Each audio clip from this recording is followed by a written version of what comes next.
Saludamos a la doctora Elsa Rueda, quien es vocera de los médicos residentes internos, que le agradecemos que nos haya podido atender en medio de esta pandemia que hay en el país. Hemos podido ver en las últimas semanas el llamado de atención que han hecho los doctores, los médicos residentes internos y los internos en el Seguro Social. ¿Cuál es la situación que ustedes viven en el día a día en estos momentos? Un día a día normal de un médico residente interno actualmente es incertidumbre, porque con la actual situación del COVID-19, el hospital ha sido el que ha llevado, el que actualmente tiene la mayor cantidad de pacientes, aproximadamente del censo nacional que muestran en las noticias, tanto la unidad, o sea, en general de los pacientes hospitalizados, no cuidados intensivos, nacional, 30% se encuentra dentro de mi institución. A nivel nacional, 30% dentro de un solo hospital. Y de los pacientes en la unidad de cuidados intensivos, fácilmente tenemos el 60 a 70%. Todos los días hay cambios, todos los días hay disposiciones diferentes, cada vez hay más camas, cada vez hay más áreas que se vuelven COVID y menos áreas donde podemos trabajar con los pacientes y atender los pacientes crónicos. Y siempre estamos día a día a ver qué disposición es la nueva. Y sentimos que no hay muy buena comunicación con nosotros, que somos parte importante de la mano y atención, o sea, de la mano de obra y recursos humanos médico de la institución.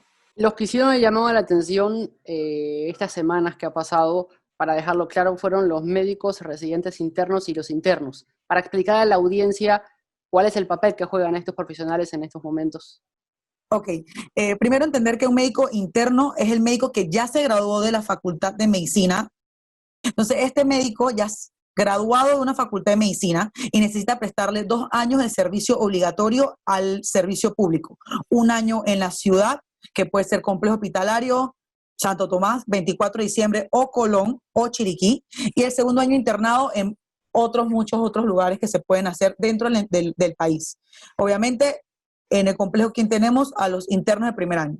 El médico residente es el que opta de 6 a 7 años de medicina, 2 años de internado, aplicar una especialidad médica. Así que el médico residente y el interno somos estas personas que acabo de mencionar y nuestro rol está gerenciado o está estipulado, perdón, sería la palabra, por una ley nacional de médicos residentes internos, donde somos amparados bajo una ley de recursos humanos, pero también un ala de docencia. O sea, nosotros firmamos un contrato bajo un ala de docencia dentro de un hospital formador y nosotros somos la primera llamada, tanto el médico interno y el residente, ante cualquier atención que tenga un paciente hospitalizado, y ya el médico residente tiene la potestad de hacer evaluaciones, por ejemplo, dentro de cuarto urgencia. Y actualmente en la pandemia somos un ente crucial en la unidad de cuidados intensivos y en todas las salas COVID, que actualmente son 8 salas de hospitalización COVID de cuidados generales y 7 unidades de cuidados intensivos. Yo leía las pancartas con las que salieron el otro día a manifestarse tanto en la puerta del Seguro Social como en todo el país, y muchas de ellas, aparte de decir también somos humanos, no somos superhéroes, otras decían queremos mantener el aprendizaje. Esto quiere decir que ustedes necesitan un docente o una persona guía. ¿Hay algún detalle que pueda sugerir que están sobrecargándolos de responsabilidad en estos momentos? Ciertamente la manifestación tenía 3 puntos principales, que eran los insumos, más personal y la preocupación de que creemos que están improvisando porque ya van 4 meses y no tenemos un plan fijo para nuestros pacientes COVID, porque se van abriendo así salas de a pocos, aparecen así como brotes. Agarramos esta sala, nombraremos esto por acá, haremos tal cosa, y obviamente seguimos sin plan con las enfermedades crónicas. Pero como usted acaba de mencionar muy bien, parte importante de nosotros como médicos internos, si no es el pilar, es que somos médicos en formación. El médico interno se está formando para ser médico general idóneo y nosotros los médicos residentes en alguna especialidad. Claramente nadie elige, nadie dijo deseo estar en una pandemia, ningún ser humano, pero se nos presenta y nosotros obviamente ante la crisis dijimos vamos a trabajar, tenemos que apoyar, somos médicos, a pesar que nos estemos formando, podemos aprender y ser primera línea, segunda, tercera línea de batalla, como sea, pero queremos dar nuestro granito de arena. ¿Qué es la situación? Como ya lo dije, no hay plan con respecto a nosotros, seguimos sin rumbo fijo y el detrimento al final a largo plazo es en nuestra formación y en el país, porque sería preparar médicos que no están cumpliendo un pensum académico. Nosotros tenemos un pensum curricular por residencia y por especialidad, y como médicos internos. Entonces, esto a largo plazo, nuestro mayor miedo es que no vayamos con todo nuestro pensum al momento que nos graduemos de la especialidad. Ya de por sí, las horas laborales del médico interno y el médico residente, comparado con otros países, en Panamá seguimos con horas extensas laborales, bajo el principio de que primero Panamá forma pocos médicos por cantidad de plazas necesarias a nivel del país, así que se justifican las horas largas de trabajo de 24 o 32 horas debido a que no hay médicos residentes o internos que puedan estar rotando para cumplir estos espacios y tener menos horas de turno. En esta parte del mundo, un turno máximo es de 12 a 16 horas. Entonces, se potencia porque el COVID no puede ser visto como una sala de cuidados normales. Son pacientes que evolucionan rápidamente en su enfermedad respiratoria. Es una sala de alto estrés, como puede ser, siempre ha sido la unidad de cuidados intensivos y como siempre ha sido, por ejemplo, un cuarto de urgencias. Es por esto, no va de la mano que la Organización Mundial de la Salud dictamine que la enfermedad es de alto estrés, atender pacientes COVID más la exposición. No es lo mismo que yo me exponga 8 horas, 12 horas, que me exponga 32 horas seguidas a pacientes COVID. En la manifestación hablaban de los equipos de protección personal. ¿Qué pasa cuando un médico va en el Seguro Social a pedir, a solicitar los equipos de protección personal, sea la mascarilla, sea la bata de doble cubierta, sean las botas? ¿Cuál es la respuesta que se les da? Al inicio, yo puedo entender cuando hubo la crisis de que estaba recién el COVID-19, comenzando los primeros diagnósticos, hubo una situación dentro del hospital donde se perdió el control de los insumos porque la gente trataba de tomarlo para ellos. Hubo hasta personas que de repente lo quisieron llevar para sus familiares, y entonces estos insumos muchas veces quedaron bajo control de, por ejemplo, el personal de enfermería o la jefatura de enfermería. Pero, por ejemplo, en las salas COVID, porque todavía el complejo hospitalario sigue siendo dual, tiene no COVID y COVID. Al ir a una sala COVID, todos hay anaqueles, los cuales tienen todos los implementos, pero no siempre es el adecuado. Tuvimos una situación donde las mascarillas que se nos brindaron no eran de la correcta ficha técnica, y en verdad yo no me di cuenta, se dieron cuenta muchos otros colegas que cuando hicieron así en la caja decía que no era para uso médico o no tenía la ficha técnica aprobada americana o europea o china. Hay 3 tipos de aprobaciones diferentes, pero ninguna era. O de repente se va a buscar el material y no es la bata adecuada, o no tenemos los sets de guantes adecuados, o actualmente que no tenemos los sistemas respiratorios de oxígeno adecuado que evita que se dispersen tantos aerosoles. Uno tiene que poner un filtro. Estamos cortos en filtros que evitan estos aerosoles. Es decir, la área, aunque no sea un paciente con un tubo en la boca o con una ventilación muy sofisticada, si no tengo el filtro, todo ya se vuelve aerosol. Así que necesito doble protección, porque ya estoy manejando a un paciente que podía estar normal con un filtro, ya se vuelve aerosol, y necesito doble protección porque este paciente es emisor de aerosoles. Entonces, por no tener algo, ahora necesito más EPP, que es el equipo de protección personal. Si no tengo el equipo de protección personal, ¿cómo lo puedo ir a ver? Así que se nos hace difícil tenerlo. Y en las áreas que son no COVID, yo pienso que todo el hospital debería estarse viendo como COVID, porque el paciente que yo hospitalicé de repente hace 2 días está presintomático y de la nada aquí, 3 días después, comienza con la fiebre, comienza con la tos. Nosotros, porque tiene 4 días aquí, está haciendo fiebre y está con síntomas, hacemos el hisopado y hospitalizamos un paciente en un área no COVID presintomático, y de repente yo no lo estaba atendiendo con todo el equipo. Así que la recomendación que nosotros siempre damos a todo el equipo: todo paciente en el hospital, trátenlo como si fuera COVID. Y en las salas no COVID tenemos menos cosas. No tengo protección ocular, yo tengo que llevar la mía. La bata de repente no es la adecuada, que es la doble protección. No tengo los guantes que deberían ser. Ay, porque es una sala no COVID. Pero ya hemos tenido brotes. Han salido en todas las noticias que hemos tenido brotes.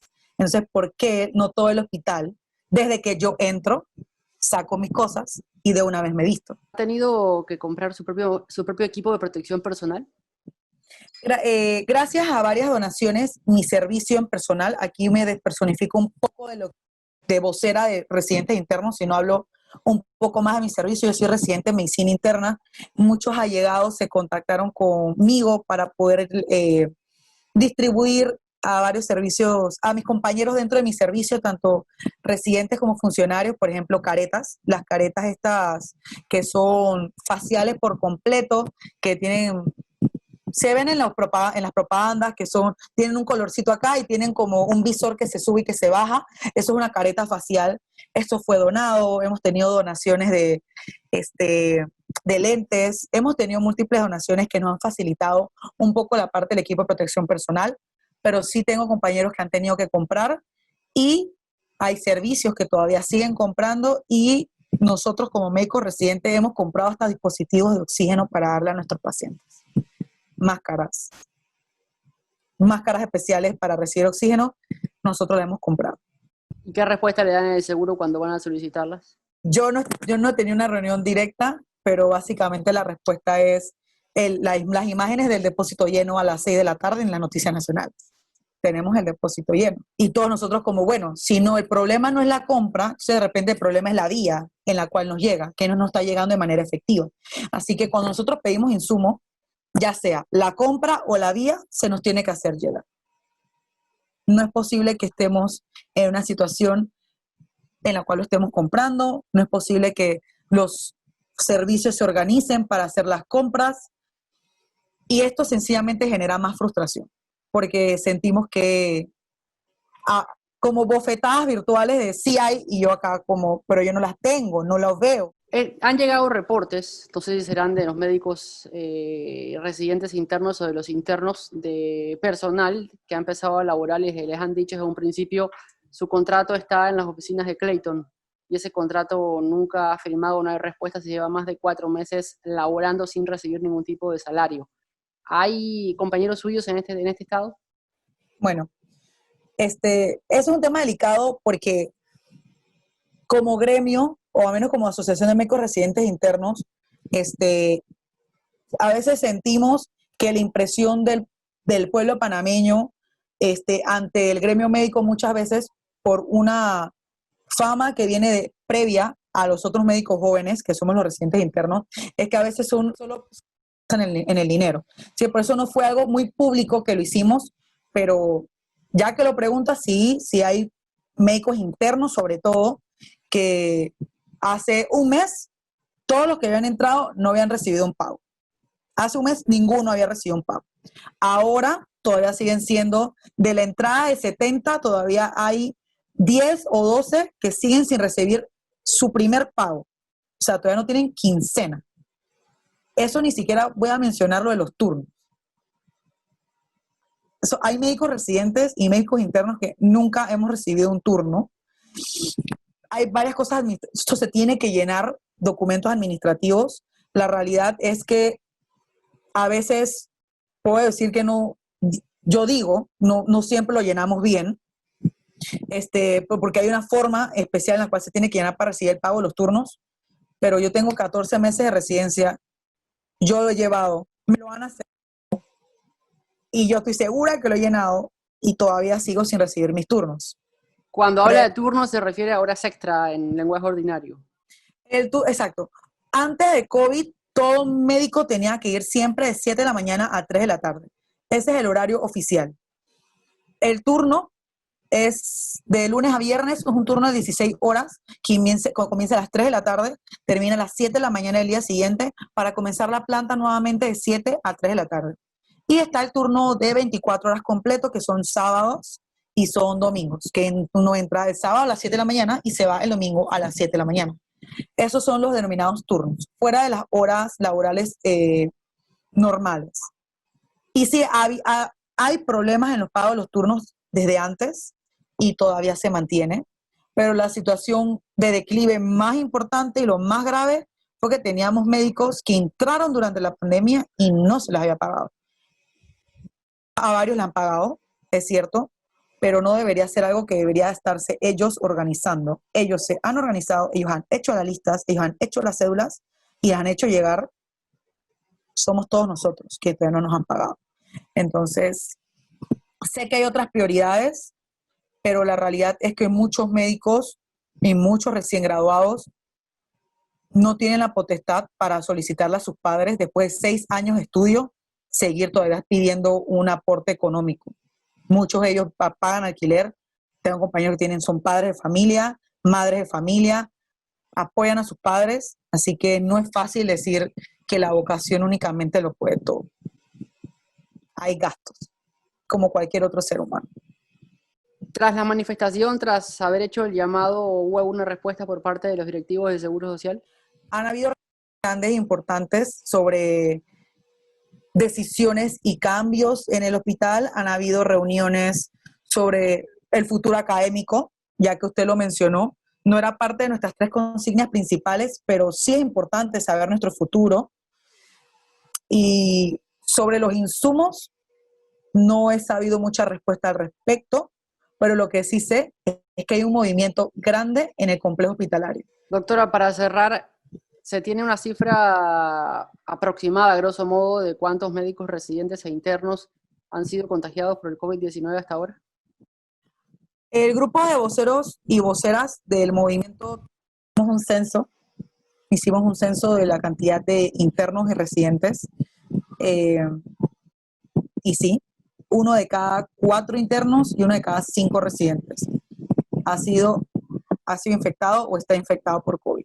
Y eso fue la estadística del miércoles para jueves, pero mi servicio somos 11 residentes y en estos 4 días se han infectado 2 más. Ya son 5 de 11. La mitad. 5 de 11 residentes. Y eso es mucho que decir. Doctora Rueda, le agradezco por haber encontrado un pequeño tiempo dentro de esta maratónica jornada para poder conversar con nosotros. Quedamos No se en preocupe. contacto y bueno, gracias por la atención. Muchas gracias a ustedes por prestar atención a la situación de mi hospital, y espero que no solo soy la representante de los residentes internos, sino que más voces se vayan alzando de lo que ha estado pasando, de cualquier servicio que ya mencioné anteriormente, que sigamos presionando.